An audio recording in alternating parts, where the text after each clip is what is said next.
করে বলা শুরু করেছেন নৌকা ধানের শেষ দুই সাবে রাখবে। তাদের কাছে বলতে চাই, এই স্লোগান যারা দিবে, যে দিবে যেখানে পাবেন সেখানে ধরে ওর চিপ্পটা কেটে কালো কুত্তাকে খাওয়া দিবেন। অনেকে বিএনপি থেকে আঙ্গুল করার চেষ্টা করছেন, বিএনপি এটা করছে সেটা করছে নানান কারণে নানান কারণ থেকে। আমি বলবো বিএনপি থেকে আঙ্গুল করার চেষ্টা করবেন না। 5 তারিখের পর থেকে বাংলাদেশে আওয়ামী লীগের একজন নেতা কর্মীও হত্যা শিকার হয় নাই। এই সম্পূর্ণ কৃতিত্ব বাংলাদেশের ভারপ্রাপ্ত চেয়ারম্যান তারেক রহমানের নির্দেশ আমরা অক্ষরে পালন করেছি বলে কোন হত্যাকাণ্ড বাংলাদেশে সংঘটিত হয় নাই। তাই তারেক রহমানকে এই জাতীয় প্রেস ক্লাব থেকে স্যালুট জানাতে চাই। আন্দোলন করতে আয়োজিত আজকের এই প্রতিবাদ সমাবেশের সম্মানিত সভাপতি আমাদের অত্যন্ত প্রিয় ভাজন দেশ বাঁচাও মানুষ বাঁচাও আন্দোলনের সর্বদলীয় প্রতিষ্ঠান বিপন আজকের অনুষ্ঠানের প্রধান বিএনপির ভাইস চেয়ারম্যান জনাব শামসুজ্জামান দুদু ভাই উপস্থিত আছেন। আমাদের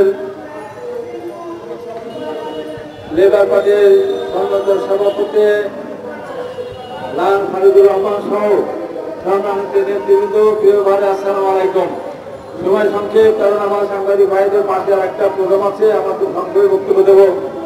আমার পরিষ্কার বক্তব্য, বর্তমান সরকারের কাছে যদি শেখ হাসিনাকে আপনি গ্রেপ্তার করে নিয়ে না আসতে পারেন, ভারতে বসে ওখানে ষড়যন্ত্র করবে, ভারতে গিয়ে লোকেরা মা কামনা করবে, আওয়ামী লীগের লোকেরা দেশের ভিতরে অস্থিরতা সৃষ্টি করবে, দেশ পরিচালনা করতে আপনারা সমস্যায় পড়বেন।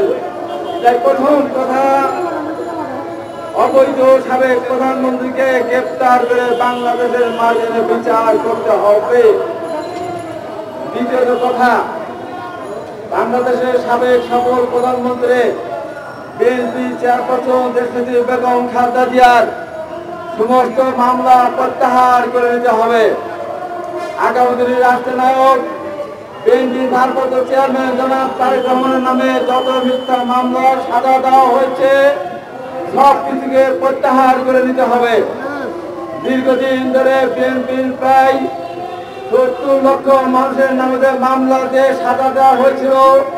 আমাকে প্রথম সাজা দিয়েছিলেন সরকার, আমি সহ সাধারণ ভাই সহ যারা ছিলেন সমস্ত সাজাপ্রাপ্ত আসামিদের বিনা কারণে সাজা দিয়েছিল, সেগুলো প্রত্যাহার করে নিতে হবে।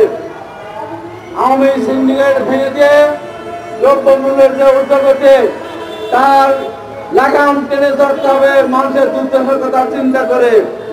গার্মেন্ট শিল্পে অস্থিরতা চলছে, ষড়যন্ত্র হচ্ছে, তারপরে মনে করব এই আন্দোলনে তারা ব্যাপক ভূমিকা পালন করেছিলেন। তাদের ন্যায্য দাবি দেওয়া মেনে নিয়ে গার্মেন্ট শিল্পকে সুন্দরভাবে চলার ব্যবস্থা করবেন। এই সরকারকে আমাদের দলের ভারপ্রাপ্ত চেয়ারম্যান মহোদয় জনাব তারেক রহমান বলেছেন, এই সরকারকে যে কোনো মূল্যে সফল করতে হবে, কারণ এই সরকারের সফলতার মধ্যে দিয়ে বাংলাদেশের গণতন্ত্র নির্ভর করছে। তাই সরকারকে বলবো, আপনারা যে সংস্কার করেন যেটি করেন না কেন, বিএনপি বা যারা আন্দোলনকারী সংগঠনগুলি ছিল তাদের সঙ্গে আলাপ পরামর্শ করে সংস্কারগুলো করলে ভালো হয়। দ্বিতীয় কথা, আজকে বৈষম্য বিরোধী ছাত্রদের পাশাপাশি বিরোধী রাজনৈতিক দলগুলির সাথে কেমন যেন একটা সম্পর্কের ঘাটতি ঘটানোর চেষ্টা করা হচ্ছে। যে সমস্ত সাংবাদিক বুদ্ধিজীবীরা ইচ্ছা করে এই কাজগুলি করছেন তাদেরকে হুঁশিয়ার করে বলতে চাই, এই কাজগুলি থেকে আমাদের বিরত থাকবেন। দীর্ঘ 2009 সালের পর থেকে বিএনপি লক্ষ লক্ষ মানুষ নির্যাতিত হয়েছে, হাত গেছে, পা গেছে, মাথা ফেটেছে, পঙ্গু হয়েছে, বাড়িঘর হারিয়েছে, জমি জমা হারিয়েছে, জেলখানায় কাটিয়েছে, ইলেকট্রিক শক দেওয়া হয়েছে। বেগম খালেদা জিয়া বিনা কারণে কারাগারে রয়েছেন, তারেক রহমান জেল কাটতে পারেন না। দ্রব্যমূল্যের ঊর্ধ্বগতি, ব্যাংক ডাকাতি, টাকা চুরি, টাকা পাচার সব কিছুর কারণে মানুষ অস্থির হয়েছিল, সরকারের বিরুদ্ধে রোষ তৈরিয়েছিল, ঘৃণা তৈরিয়েছিল। তারই কারণে বৈষম্য বিরোধী ছাত্ররা কোটা সরকার আন্দোলন নেমেছিল। সার্বিক জনগণ সমর্থন দেওয়ার কারণেই আজকে সরকার বর্তমান সরকার পতন হয়েছে। তাই এই সমস্ত রাজনৈতিক দল শ্রমিক মারা গেছে 300-400, তাদের প্রতি সম্মান দেখে আগামী দিনে বাংলাদেশ করতে হবে।